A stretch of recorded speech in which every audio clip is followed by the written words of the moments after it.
நானும் அனைத்து இந்திய அண்ணா திராவிட முன்னேற்ற கழகம் இன்றைக்கு ஒழித்து வருகிறோம். அதன் அடுத்து மற்ற மிக முக்கியமான அத்தியாயம் தான் இந்த எழுச்சி பயணம்.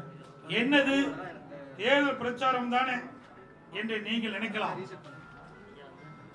ஆம், தேர்தல் பிரச்சாரம் தான். ஆனால் இந்த பயணத்திற்கு ஒரு மிகப்பெரிய நோக்கம் தேவை இருக்கின்றது. எனது இந்த பயணத்தின் நோக்கம் இந்த விடியா ஸ்டாலின் மாடல் திமுக ஆட்சி உரிமைகளை மக்களிடம் அம்பலப்படுத்தி அவரிடம் மாற்றத்திற்கான நம்பிக்கை விதைப்பது. இந்த பயணம் எதற்காக என்றால், இந்த ஆட்சியில் சிறுமி முதல் முதியவர் வரை யாருக்கும் பாதுகாப்பு இல்லாத ஒரு சூழலை, தினந்தோறும் பாலியல் வன்கொடுமைகள், கொலை, கொள்ளை, திருட்டு, வழிப்பறிவு என்று நாள்தோறும் வண்ணம் வந்தோம், நாள்தோறும் நடந்த வண்ணம் இருக்கின்றது. இது ஊடகத்திலும் பத்திரிகையிலும் வெளிச்சம் போட்டு காட்டப்படுகின்றன. எனவே அனைத்து இந்திய அண்ணா திராவிட முன்னேற்ற கழகம் மக்களுக்காக தொடங்கப்பட்ட இயக்கம். பொன்மனச்சம்பல் புரட்சி தலைவர் எம்ஜிஆர் இந்த இயக்கத்தை தொடங்குகின்ற பொழுது தீய சக்தி திமுகவை வேரோடு பூண்டோடு அழிக்க வேண்டும் என்பதற்காக தொடங்கினார். அதை இதய புரட்சி தலைவர் அம்மாவர்கள் கண்ணை இமையாப்பது போல கட்டி காத்து சிறப்பான ஆட்சி நாட்டு மக்களுக்கு தந்தார். கிட்டத்தட்ட அனைத்து இந்திய அண்ணா திராவிட முன்னேற்ற கழகம் 30 ஆண்டுகளுக்கு மேல் தமிழகத்தில் ஆட்சி புரிந்த இயக்கம். அனைத்து இந்திய அண்ணா திராவிட முன்னேற்ற கழக 10 ஆண்டு கால ஆட்சியிலே எண்ணற்ற திட்டங்களை கொண்டு வந்து நிறைவேற்றி அதனால் தமிழகம் ஏற்றம் பெற்றது. இந்தியாவிலேயே முதன்மை மாநிலம் என்ற பெயர் பெறுகின்ற அளவிற்கு திட்டங்களை கொண்டு வந்து மக்களுக்கு நன்மை கொடுத்த இயக்கம் அதிமுக இயக்கம், அதிமுக அரசாங்கம் என்பதை இந்த நேரத்தில் சுட்டிக்காட்ட விளைகின்றேன். இந்த பயணத்துடைய நோக்கம் கடந்த 50 மாத ஸ்டாலின் மாடல் ஆட்சியிலே மக்கள் பட்ட துன்பங்கள், துயரங்கள், வேதனைகள், கொடுமைகள் அத்தனையும் பட்டியலிட்டு மக்களிடத்திலே எடுத்து சொல்லி இந்த கொடுங்கோல் ஆட்சி, மக்களது ஆட்சி அகற்றுவதுதான் எங்களுடைய நோக்கம், லட்சியம் என்பதை இந்த நேரத்தில் தெரிவிக்கின்றேன். இந்த தேர்தல் சுற்றுப்பயணத்தின் மூலமாக மிகப்பெரிய மாற்றத்தை ஏற்படுத்தும். மக்களுடைய பேராதரவை அதிமுக பெறும். 2026 சட்டமன்ற தேர்தலில் வென்று அனைத்து இந்திய அண்ணா திராவிட முன்னேற்ற கழகம் வரலாற்றை படைக்கும் என்ற நேரத்தில் தெரிவித்து வருகிற 7ஆம் தேதி என்னுடைய தேர்தல் சுற்றுப்பயணத்தை கோவை மாவட்டம் மேட்டுப்பாளையத்தில் துவங்குகின்றேன். தமிழ்நாடு முழுவதும் 234 தொகுதியிலும் தேர்தல் சுற்றுப்பயணம் மேற்கொண்டு மக்களை நேரிலே சந்தித்து இந்த ஆட்சியுடைய அவலங்களை எடுத்துச் சொல்லி மக்கள் மனதிலே பதிய வைத்து மிகப்பெரிய மாற்றத்தை உருவாக்கி அனைத்து இந்திய அண்ணா திராவிட முன்னேற்ற கழகம் 2026 பெரும்பான்மை இடங்களில் வெற்றி பெற்று பெரும்பான்மையோட ஆட்சி அமைப்பதற்கு இந்த சுற்றுப்பயணத்தை மேற்கொள்வது என்பதை தெரிவித்துள்ளேன்.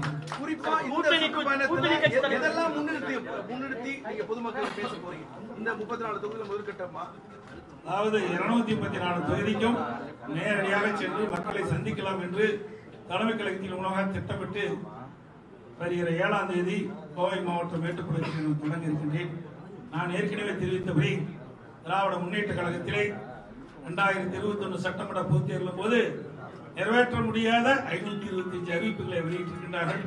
அதிலே எந்தெந்த அறிவிப்புகள் நிறைவேற்றவில்லை என்பதை எடுத்துச் சொல்லி மக்களை ஏமாற்றி, மக்களை திசை திருப்பி மடைமாற்று செய்து 2021 ஆட்சி பிடித்தார்கள்.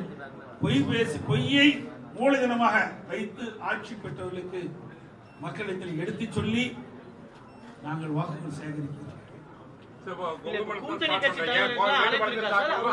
குறிப்பா கொங்குமண்டலத்தை பொறுத்த வரைக்கும் நெசவு தொழிலாளர்கள், விசைத்தறித்தொழில், நிறைய தொழில் சார்ந்த பிரச்சனைகள் கண்டிப்பா இருக்கும். அதை எதை முன்னிலைப்படுத்தி முதல்ல ஸ்டார்ட் பண்ண போறீங்க? அதாவது தமிழகம் முழுவதும் 234 தொகுதி இருக்குது பல மாவட்டங்கள்ல.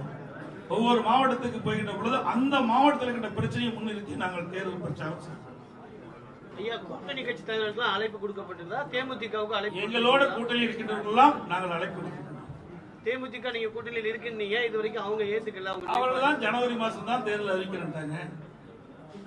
26 ஜனவரியில் அவருடைய மாநாடு நடைபெறுவதாக செய்தியிலே பார்த்து அப்பொழுது தெரிவிப்பதாக சொல்லியிருக்கிறார். விஜய் நேற்று ஒரு முடிவை எடுத்து அறிவிச்சிருக்காரு, அவங்க கூட்டணி பத்தி தனித்து போட்டிடுவோம் முதலமைச்சர் வேட்பாளர். அது அவருடைய முடிவு.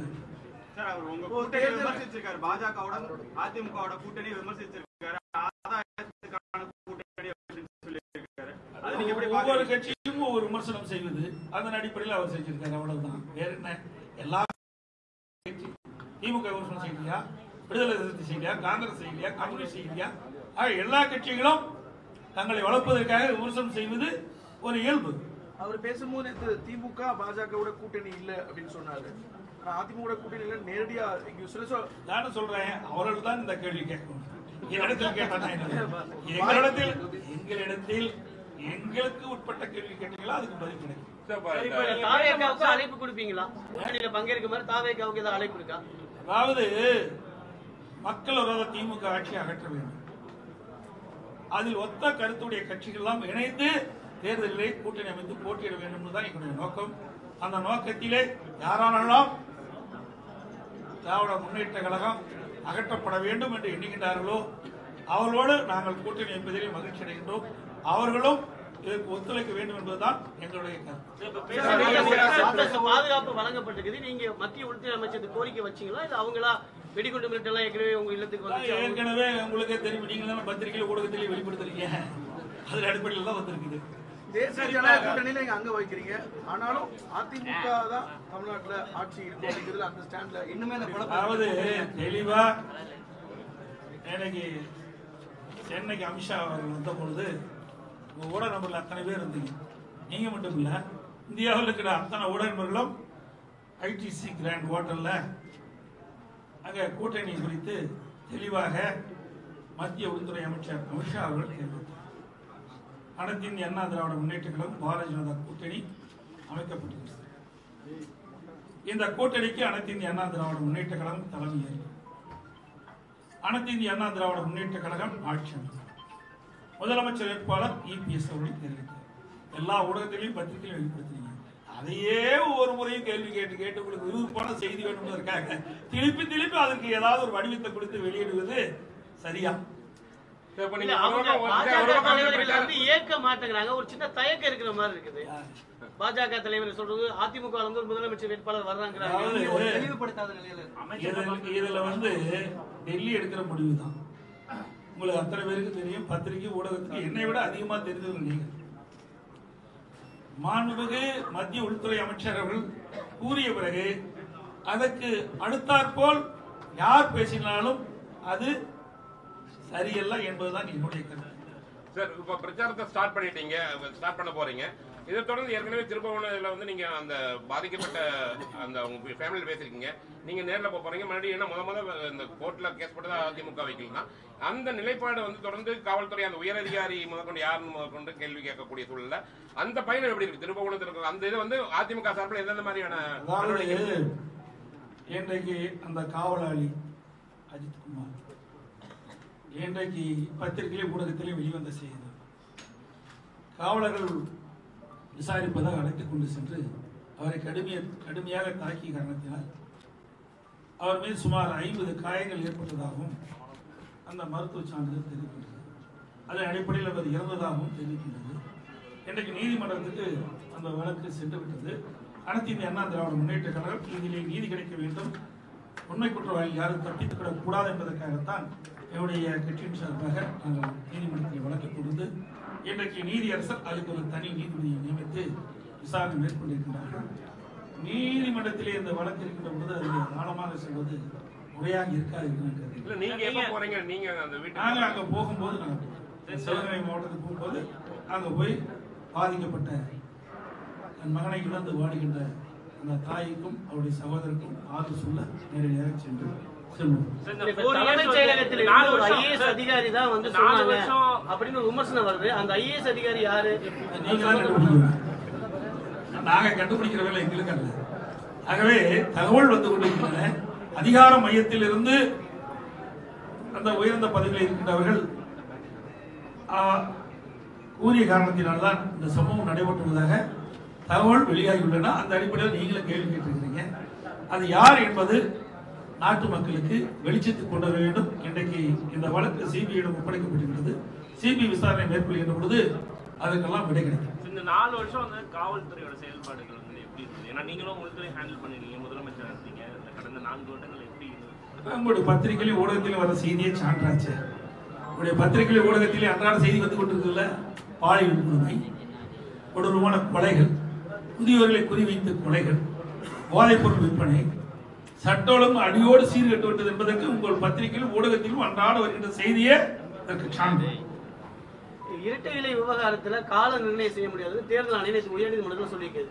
9 மாசம் தான் இருக்கு. நீதிமன்றத்தில் இருக்கின்ற கருத்து ஏற்கனவே உச்ச நீதிமன்றம் தீர்ப்பு அளிக்கப்பட்டிருக்கிறது. அந்த தீர்ப்பின் அடிப்படையில் தான் நடந்து முடிந்த நாடாளுமன்ற தேர்தலில் நாங்க போட்டியிட்டோம். ஆகவே இதெல்லாம் நீதிமன்றத்தில் இருக்கின்ற வழக்கு குறித்து இங்கே விவாதிப்பது உகந்ததல்ல. வேற கட்சிகள் வருவதற்கான வாய்ப்பு இருக்கா? அனைத்து இந்திய அண்ணா திராவிட முன்னேற்ற கழகத்தில் அமைக்கப்பட்ட பாரதிய ஜனதா கூட்டணியோடு இன்னும் பல கட்சிகள் நிச்சயமாக வரும். பலமான கூட்டணி அமைக்கப்படும்.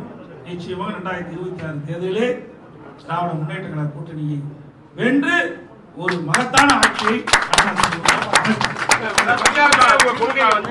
அடுத்த வாக்குறுதிகள் ஏதாவது கொடுத்துட்டு வரீங்களா? இப்ப வந்து நீங்க இது ஒரு வாக்குறுதி என்பது தேர்தல் நேரத்தில் தேர்தல் பிரச்சாரத்தை ஸ்டார்ட் பண்ணிட்டீங்க. அது எப்படி அது நீத்து போயிருமே. எனவே தேர்தல் வாக்குறுதி என்பது மிக மிக முக்கியமானது.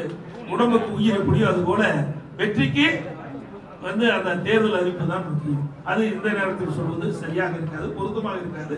நிச்சயமாக உங்களையெல்லாம் அழைத்து 2026 சட்டமன்ற தேர்தல் அறிவித்துடன் எங்களுடைய தேர்தல் அறிக்கை அற்புதமாக வெளியிடப்படும். திமுக வந்து எல்லா பொதுமக்களை கட்டாயப்படுத்தி வந்து உறுப்பினராக சேர்க்கிறாங்க.